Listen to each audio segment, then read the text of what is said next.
Badillo from Deletrea and CV Shaw, our invited author tonight. Please give us, there's a icon down below that says chat that you can definitely write your comments there, or you write your comments. There will be time for questions and answers, and really a conversation is what we want after we have some questions that we prepared for CV Shaw. So this is open to everybody who's here in the platform. So for now, you're muted while we do the introductions and we begin to speak about the book, The Spell. But they will be unmuted very shortly so you can all participate. I want to also give thank you for Olga for helping us really sort out the logistics behind the scenes so you all can participate. There she is. Thank you, Olga. You're welcome. So my name is Wilfred Labiosa, and I'm the Executive Director of Waves Ahead and Sage Puerto Rico. We have been in existence since early 2017, and this is one of the programs that we have brought into platforms after the COVID times that began back in March 16. If you can all think, it's back in March.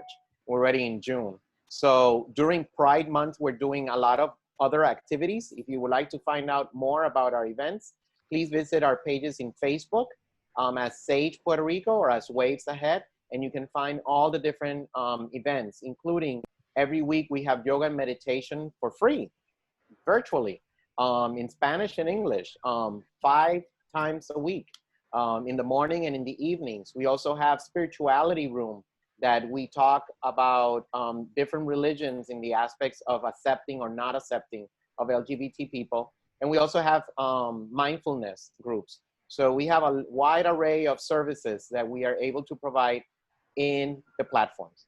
So lo que estaba diciendo es que nosotros somos soy Wilfred Labiosa de Waves Ahead y Sage Puerto Rico, y somos la organización que está haciendo este evento virtual, ya que por el COVID tuvimos que mover todos los servicios a plataformas virtuales. De hecho, como nosotros vamos a estar hablando en inglés, si por favor las personas que no entienden inglés, por favor pueden ponerlo en el chat para entonces así saber y traducir un poco más la conversación. Okay? Muchas gracias. So let me introduce first the author for tonight. Her full name is Cecilia Valdez Shaw, so CV Shaw is known. She was born and raised in Miami from a Cuban family. So they migrated to Miami, and that's where she was born. She's the second child and the only daughter from Consuelo y Mario Valdez.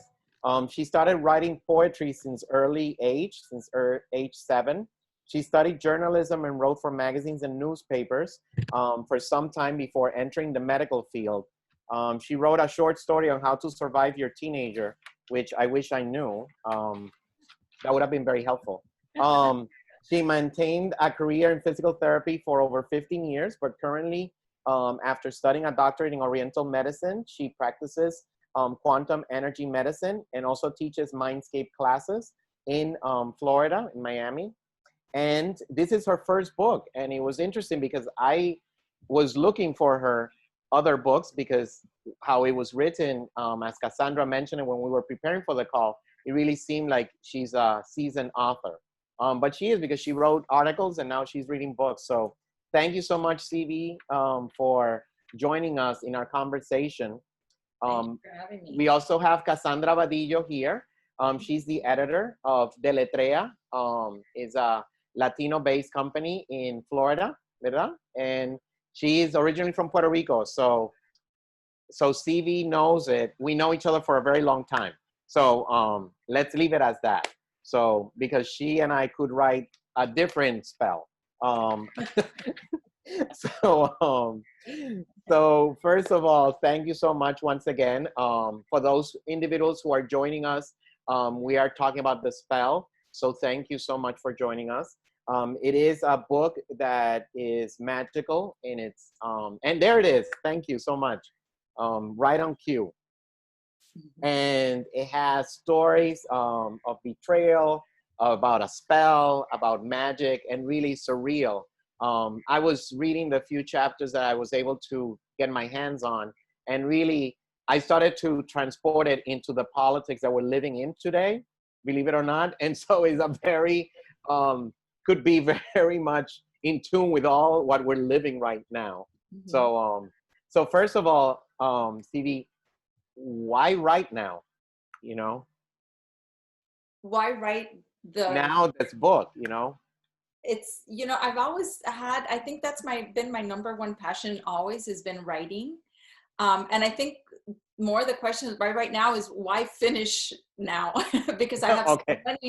I have so many other started projects that I've been writing, and this was the first one that I dared to say, you know, I'm going to go for it. I'm going to complete this one, you know, Mm-hmm. and it's okay because sometimes, you know, you well, as authors, or at least I do, I've struggled with like, nobody's going to want to read this, you know, I might like it, but you know, but this one I thought there was something that was pushing me to finish it and dare to put it out there and dare to be known as a published author, you know. I'm saying by now, not just writing, because I've been writing for so many years. So, and this one is like, I hold it so dear to my heart. I feel like, and I think all authors feel the same, when the characters really become, they're alive, you know. And when I don't pay attention to the writing or not, you know, leave it alone for a few days, I feel like they're all sitting, you know, on a bench waiting for me, you know, just, you know, twiddling their thumbs or, you know, going like this saying, come on, we're here waiting, you know. So they became like my family, and I had to finish it. I had to finish it, which then at one point when I finished it, then I felt I mourned because it was over. Oh, well, it's not, because it now is living within us. Right, exactly. And so it is, it just was the birth really of this adventure. Yeah. So which one from all the characters, and I know maybe I'm jumping ahead, which ones would you identify the most? Or which characteristics of the characters do you identify the most? I would have to say Isabella for sure. But then I would also have to say Lilac at some level. So, at what level, may I dare ask? I think as a mom, as a mother, I identify more as Lilac, and as the inner child in me identifies more, you know, with Isabella. Yeah. So, and I think, okay, Cassandra, you can jump in at any moment. I know. I was going to say that there's also a character that specializes in herbal healing. Right. So maybe. Yeah. You're right. Because and you saying that, yes, Pippa, and then there's Thumbelina as well. And I believe that every character and every book, and this is my belief, but I think there's a lot of truth to it, is a different aspect of yourself, you know, and different aspects of your subconscious. I think that every character in anybody's book is a part of you. It's a reflection, a different aspect of you that we're putting it out there. But yeah, for sure, we identify with the ones that we resonate more with us, but I think every single one has something that is a part of me or the author. But yes, you know what, you're right, Cassandra. Pippa for sure is another one. Yeah, and Thumbelina too. There's a lot of magic, and you know, I say that what I do for a living is practically magic. So not because I'm, you know, a magician, but through me, I'm just a conduit of this beautiful magical energy. If you allow yourself to be, we all are. Do you want to explain that a little bit for the ones who are online who don't know actually what it is that you are currently working? Sure. So I have my doctorate degree in Chinese medicine, but while I was studying that, I discovered quantum energy medicine. And so I'm also a Reiki master. So I work with a lot of different modalities, medical Qigong and biogeometry and sacred geometry, body talk, a lot of quantum energy medicine. And so when you understand that everything is energy, every single thing is energy, nothing is solid, everything is just energy vibrating, right? If it vibrates closer, it seems more solid, but everything is energy. I mean, we're talking and you're not even here and you're hearing me, right? Through sound waves, and all that is energy. So if our body is energy, right? Because it's all it is. And we can manipulate that energy to heal or to feel better, to remove obstacles, to increase the flow of energy so that one can feel better. That's what I do. That's what it's just a matter of not being afraid to stick your hands in that ocean of energy and seeing, okay, where is it not feeling right? What do we have to do? Because if we realize, and a lot of us don't, but I think that we're in a time of awakening right now. So a lot of people are resonating a little more, understanding a little more. If we understand that we are all one, right? Then you wouldn't be afraid to stick your hands in that ocean of energy because you realize that you are part of that ocean, right? So in fixing that ocean and repairing something in that ocean, you repair yourself because we're all connected. So it's a beautiful thing. So, you know, a lot of people say it's magic because how could you know that? And it's like, because we're the same, you know, it's just reading our own energy. And it's really beautiful because in healing others, I heal myself as well. Coming back to that, we are one. So it's a closed circuit of just, you know, pure love. And I do everything out of love. All my intention whenever healing is always coming from the heart space, you know, and with permission always, not, well, I think they need this. It's always asking the person's energy body, do I have permission to even do something? Sometimes it's no, you don't have permission. The person must go through this situation in their life to expand or learn. And then at that point, you know, we have to respect. So that's pretty much what I do.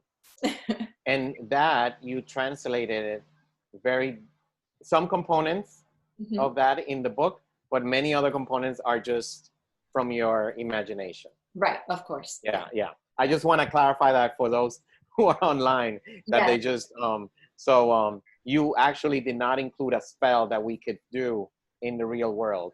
Although we wish to do spells, in some spells, we do need to do them. We should be doing them. But, right, exactly. And it all depends, you know, what we consider a spell to mean for us. What does a spell symbolize, you know?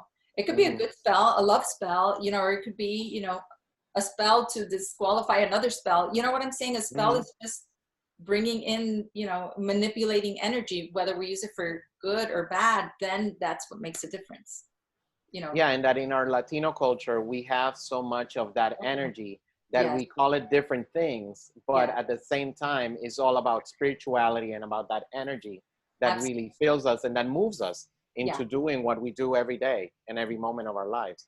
So absolutely. And I've been around, I mean, that's how when you're Cuban or even Latin, but I would, because I'm Cuban, it's like everything has to do with a spell or a curse, or, you know, if someone's car broke, oh, le echaron mal de ojo. If someone gets over, oh, le hicieron una brujería. It's never, the car was a lemon or he didn't like her anymore. It's always, you know, an energetic spiritual thing. They call it by different names, but it comes down to the same thing.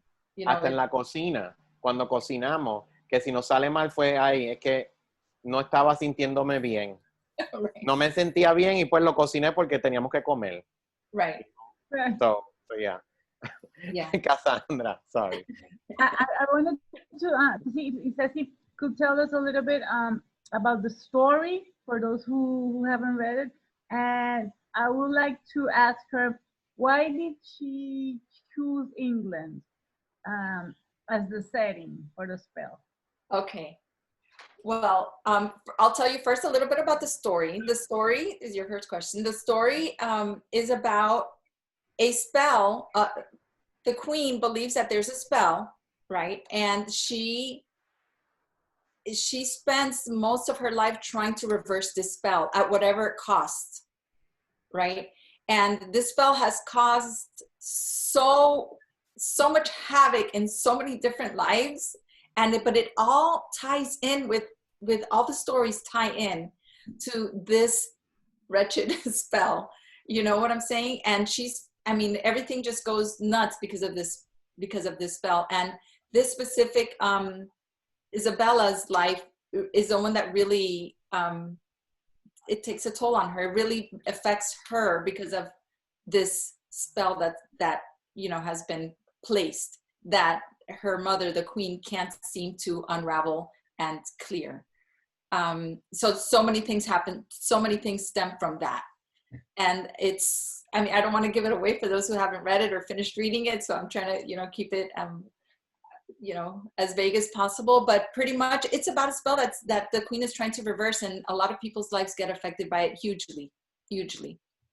So, and being, I think, of the Latin culture, or those that, again, have been around so much of that, energy, like what we were saying, it's a brujeria, or it's an envidia, or aldeo, or whatever, can relate that things like this can actually happen, and probably some of us have even experienced it firsthand, that, something to this effect can happen.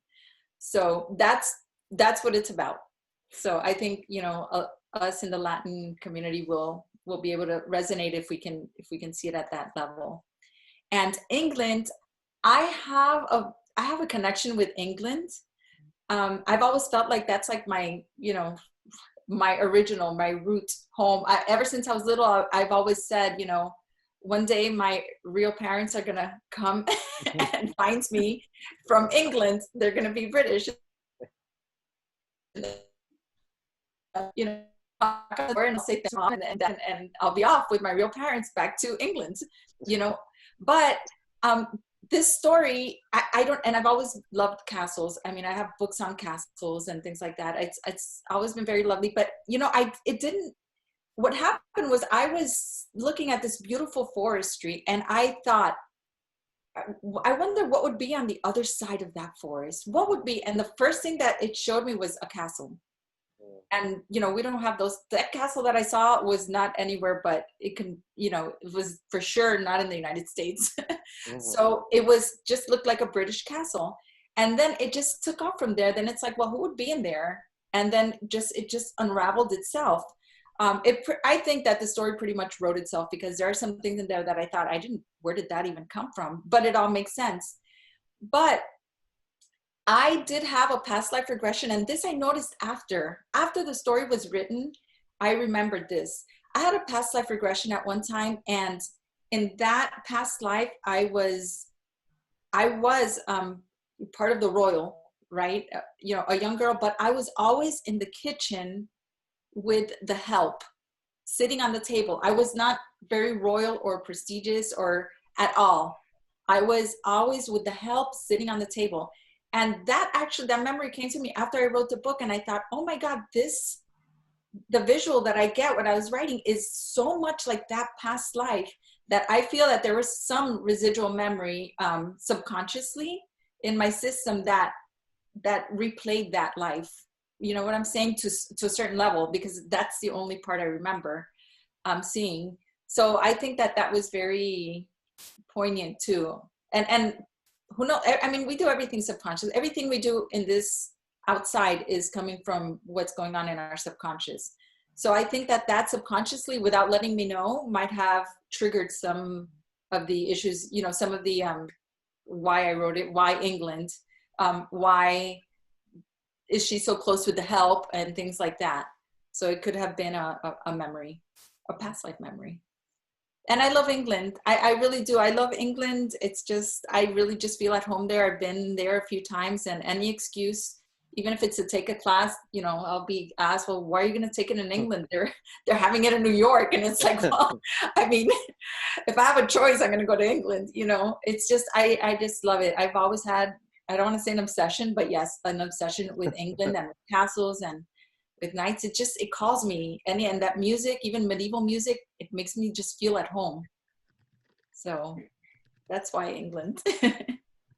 So like you say, you might have, has plasmado tu historia de otra vida en este libro.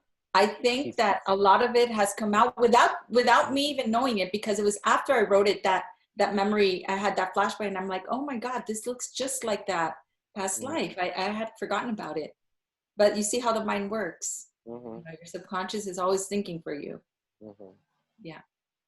Algo que a mí me llamó mucho, me atrajo de la historia, es el subtexto de cómo la niña, es que me quiero cuidar de no decir mucho, porque el final, sí, ¿no? Es el final redondo, y y cualquier cosita que uno pueda decir, pues... Right, right.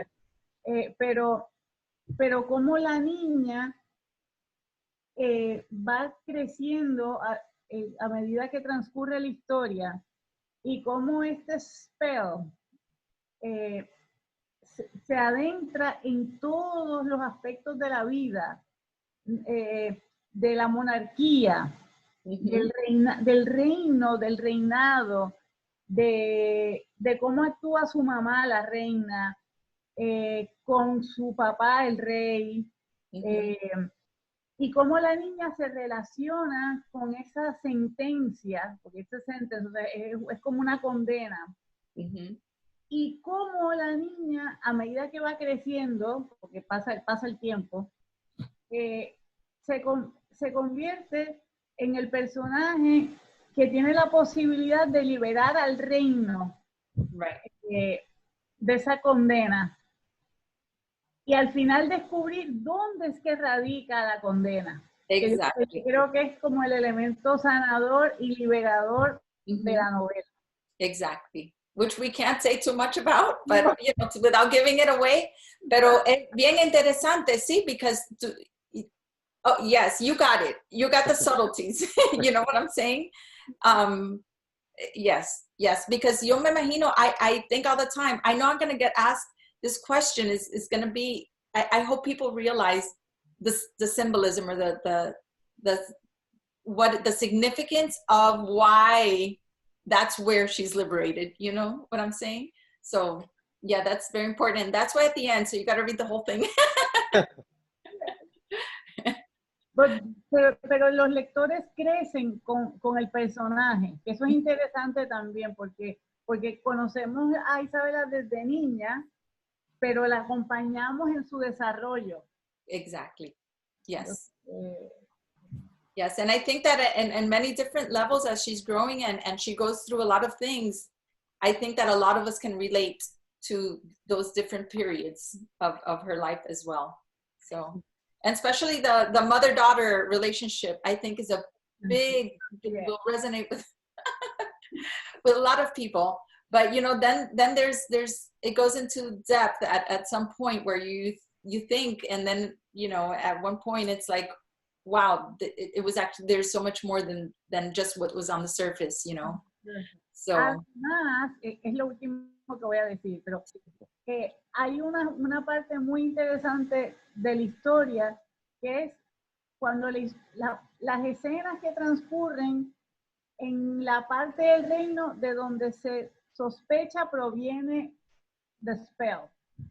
Right. O sea, la historia no está contada solo desde un personaje, desde la reina, ¿no? O sea, comenzamos viendo a la reina como ella trata de despojar, ¿no?, al reino de ese hechizo, por decirlo de alguna manera. Pero también en la historia va creciendo el personaje que es la hija, o sea, la hija de la reina, pero a la vez conocemos la historia desde quien sospechamos que ha hecho el hechizo. Sí. Y por qué, y también entendemos por qué, cuáles son las condiciones, que no siempre las cosas son como parecen. Exactly. No digo más, pero pues. Right, no digas más. But it's true. And I think what I found so interesting is as I was writing this story, those complicated parts, like what you were just speaking of, really wrote themselves. Like I had not planned to write that. And it was just almost like if it was told to me, but so complete and so thorough and so real that now that I remember about that past life, I think to myself, it must have, maybe that's really something that happened in that past life because it was so complete. Like I don't think that I could have thought of that myself. You know what I'm saying? Like for it to come so full circle. So yeah, that was actually interesting to me as I was writing, and I was like, oh wow, that's so interesting. Because it was like, it wasn't even me thinking about it. It was like someone handing me that information, like a download of that information. So it was very interesting. And another part that I love was when it goes back to Jonder's story, his story from the past. And that was, you know, that was another one that's like, wow, not wow, it's so great, but you know, where did that come from? Like, cause I wasn't, you know, I wouldn't have thought of that. It was just like a download of information that just wrote itself. And it was like, wow, that's very interesting. So yeah. And what I'm hearing both of you talk about it, and I even, you can transport what you're talking about or translated it into actual, what I said at the beginning, into what's going on right now. Right. But we really need to look for the actual, where the spell really began. And so how it has developed itself into what we're living right now. Absolutely. Yeah. And what is interesting is that, although not directly, you did include a lot of the cultural aspects of your upbringing, most probably, as a Cuban American. And we as Puerto Ricans, or like I am Puerto Rican, I could see the relation to it without, when you take out the castles and England, sure, which is a big part of it, then I could see myself in the book, right. you know, because England is just the space where it was written, right. but really doesn't have to be the actual kingdom. The kingdom could be the one that we're living on right now. Exactly. Yeah, it's just like the backdrop. But yeah, I think that's why I was saying, I think a lot of Latins can resonate with, you know, with the element of that spell and what it can cause for people in their lives. And for those living in Miami, well, you can translate it into Versailles. Oh. you can translate it into Versailles, and all the stories that I have translated from there. Right. So, you know, a beautiful structure. So yeah, it is. Years then. So Olga is opening up the microphones in case people would like to say a comment or ask a question. They're being open right now as we conclude. Cassandra, if you have one other question or something, so while they're opening the microphones.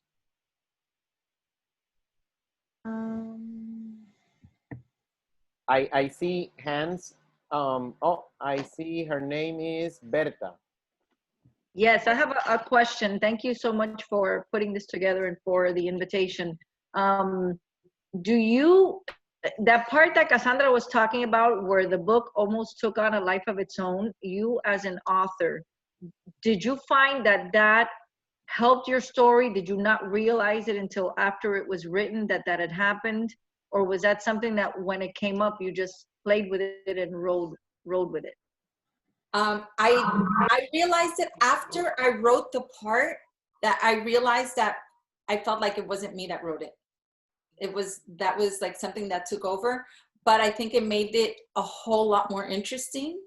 And it made it interesting for me to keep going even more, because I'm like, well, what else are they going to give me that's going to be super interesting? You know, it kept me interested because I felt like I didn't come up with it. Like that wasn't mine. They just gave me that information, you know, to make it more interesting for the readers and for myself to keep looking for little surprises, like little nuggets of surprises here and there. And there's a few of them that it's, you know, a few times that takes place like that it's like, it wasn't me planning it. Okay, so this needs to be this way so that later on it can tie into this, and so that it makes sense later on. It was just like like I say, it was like a little torsion field of download of information that was like, wow, I would have never thought this is interesting. So yeah, and no, I realized it as it was happening or as I was finishing it, and then I thought it made it more interesting for sure. Okay, thank you. Thank you for your question, Berta. We have a question here from Karen, who's in the audience. How long did it take you to write the book? And do you think this will be able to be turned into a series? Okay, so hi, Karen. So it took me to write the book, handwrite, and I hand wrote it because I just, the whole feel of energy, you know what I'm saying? It took me precisely 7 months to write the book. However, the editing is a whole different story because the editing is really what takes long, you know. We have the creativity and we know what we want to say, but sometimes what we see is not what we're writing. We imagine that the reader can see what we're seeing, so we don't write it like, so the editing is a big deal. So the editing took a whole lot longer than me actually writing the story. Me actually writing the story was 7 months, almost to the day.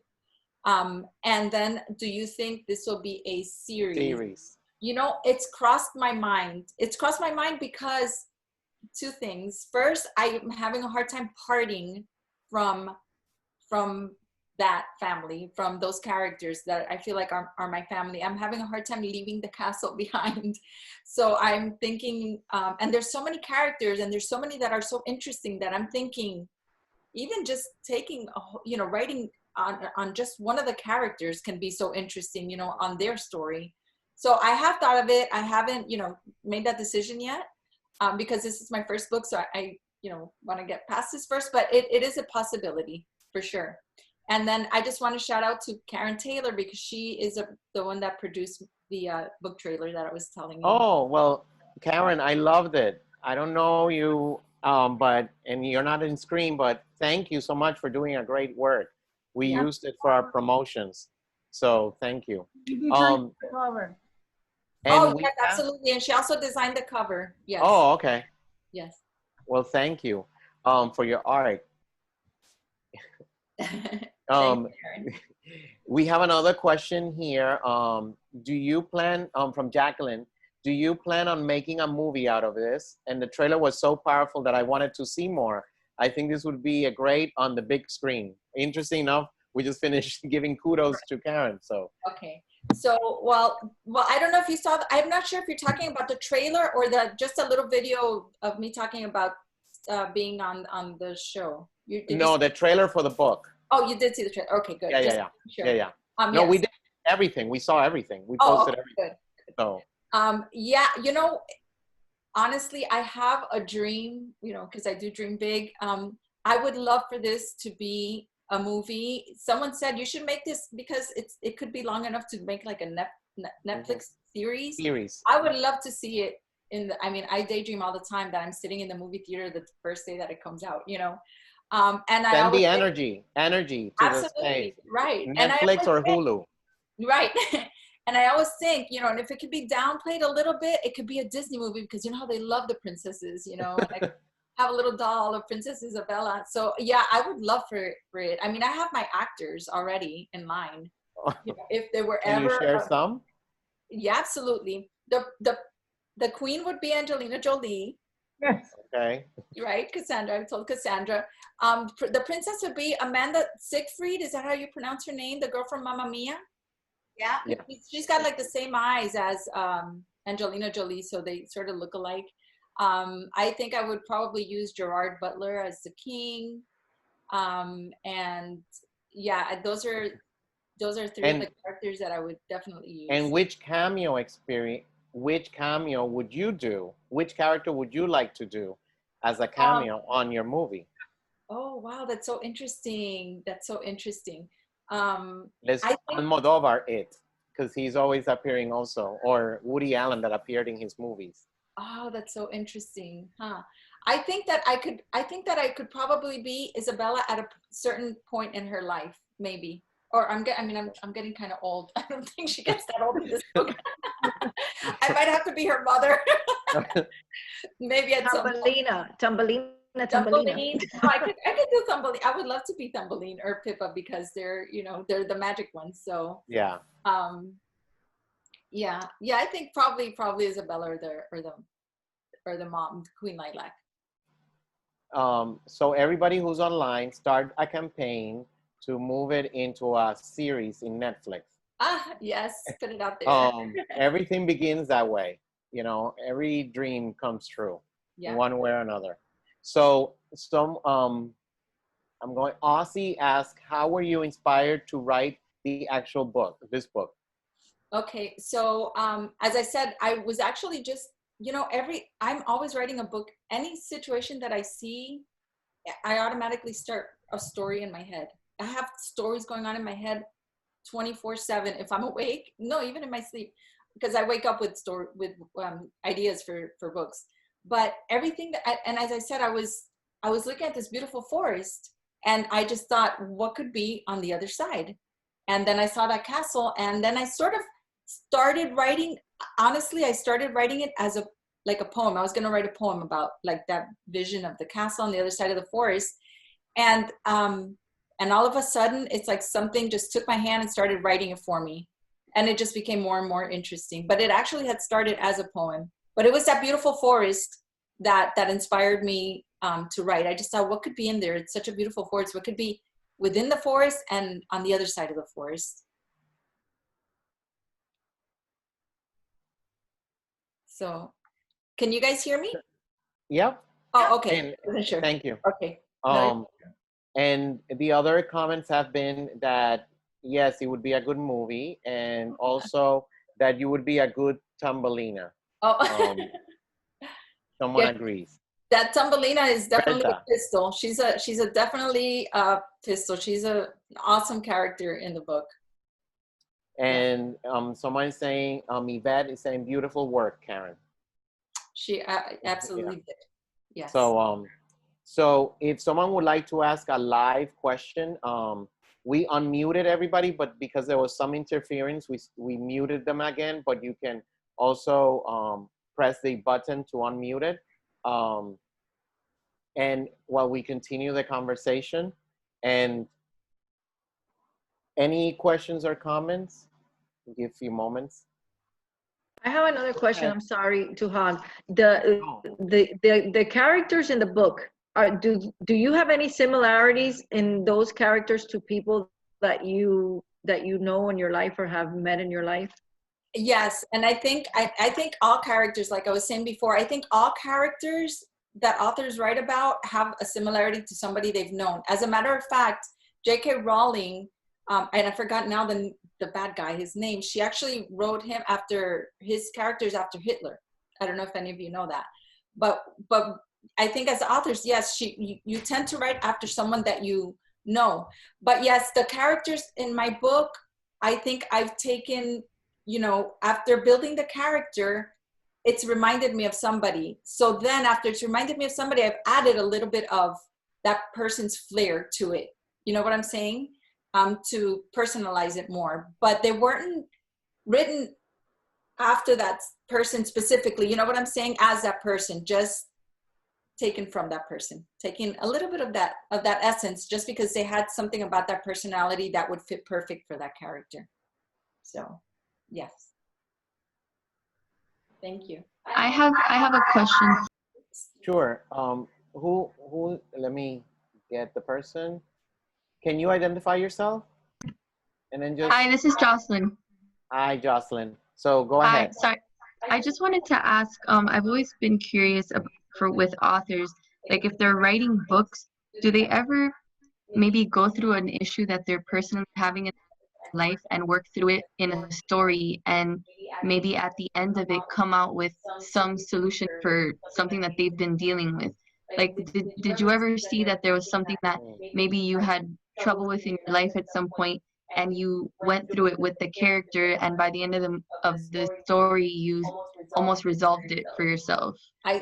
Absolutely. And I honestly think that that's why authors write, is because that's their way to express and to express what's going on with them inside. Just like artists, painters, right?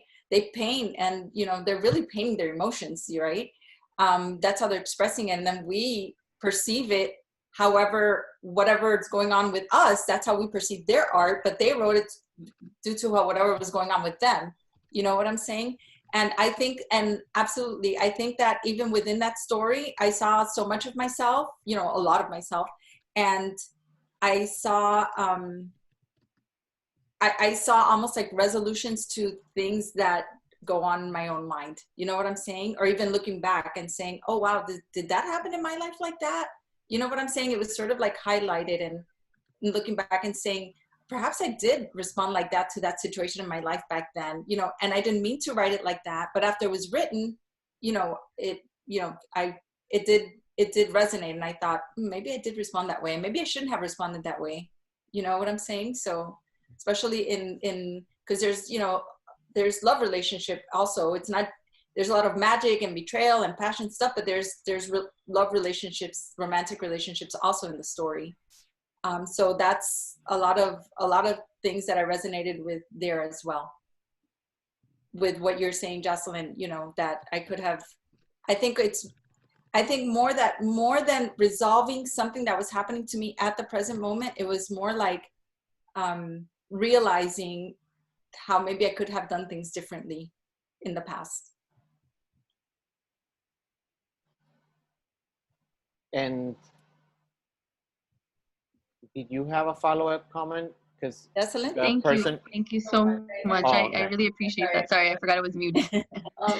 Yeah, that's great. That definitely describes it. I always wondered, I always thought, I don't think I could ever write a book, but if I ever did, it would almost be like a therapeutic experience to almost, you know, write out my feelings in the form of a character. Yeah, So that definitely answered that for me. Thank you. And it is therapeutic, because I think because this story started as, you know, she was a little girl as well. It took things from way back, you know what I'm saying, more than things in the present. So it was almost like revisiting things that resonated in my life, and not just Isabella, not just a little girl, but you know, like I said, in everyone, just aspects of every single one, you know, took you places. And there's many times where I actually cried because I remembered things. It really like touched me, and it brought up it surfaced emotions that we had in there that I'm like, okay, so now I have to deal with this. So it absolutely is very therapeutic as well. And I think that may have been why I even started writing. I got inspired to write it, but it was probably something that was trying to come out. I just didn't realize it was so much. I thought it was going to be a poem, and it turned into a book, but it was great. So we have only a few minutes for one last comment or question. Sure. So I will allow individuals. If not, we have some other. Kiaranel says, wow, that was a great question. And that was a great answer. I loved it. Nice. Thank you, Kiaranel. So thank you for everybody participating. This hour, really, I have been saying it to Cassandra, is that really the time flies, you know, and especially when there is good conversation, and, you know, we allow certain seconds to go in between, and it's not that we just, is because of technology. Right. So I just wanted to explain that, and I tried to explain it. This book reading club does not end today. We have next week Julian Quintanilla for his first book, that is El Mundo Entero. And he just sent us a message that we're going to play for you all in preparation for next week, but we're coming right back after the video. So here is his invitation. Thank you.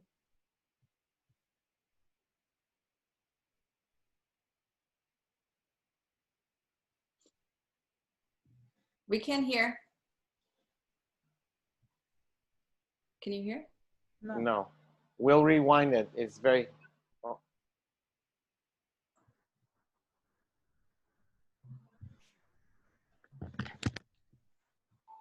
Hola a todos. Soy Julián Quintanilla y acabo de publicar mi primera novela titulada La vida entera, y estoy aquí para invitaros al club de lectura que gentilmente ha organizado Sage Puerto Rico junto con Wave Sage y la editorial Deletrea. He tenido el honor de que me inviten a hablar de mi libro este próximo miércoles, día 24, a las 6 de la tarde, y yo espero que me acompañéis porque vamos a poder hablar no solo de la novela La vida entera, sino también de su personaje protagonista, la Chari, que fue mi madre que falleció muy jovencita y a la que yo le he dedicado toda la novela. Para los que queráis abrir boca, podéis ver mi mediometraje titulado El mundo entero, que fue, digamos, la precuela de la novela. Echarle un vistazo si queréis en el link ver.elmundoentero.com, porque La vida entera, la novela de la que vamos a hablar el próximo miércoles, es justo la continuación. Os espero, os mando un beso muy fuerte y ¡viva Puerto Rico! Muchísimas gracias por invitarme y deseando estar con vosotros. Hasta el miércoles.